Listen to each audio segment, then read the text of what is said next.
I guess you could say I'm the kind of person who always tries to do the right thing, even when it's not easy.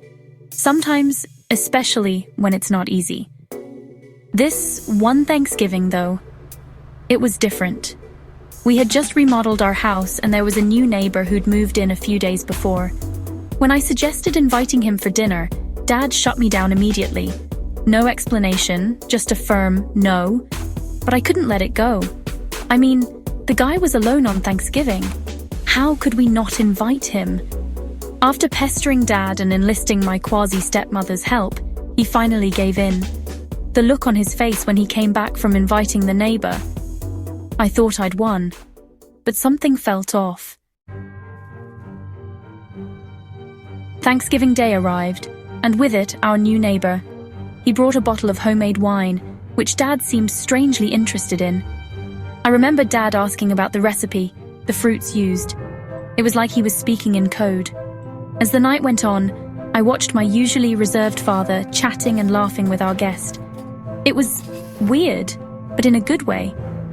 After dinner, Dad even went next door to give our neighbor some home improvement advice. Who was this man, and what had he done with my father? It wasn't until later when I was drying dishes that my quasi-stepmother dropped the bomb. Our neighbor had just been released from prison. The wine, she explained, was something called pruno, a drink typically made by inmates. Dad had known this all along.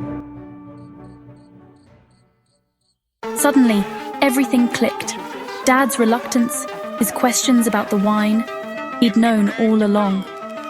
In that moment, I saw my father differently.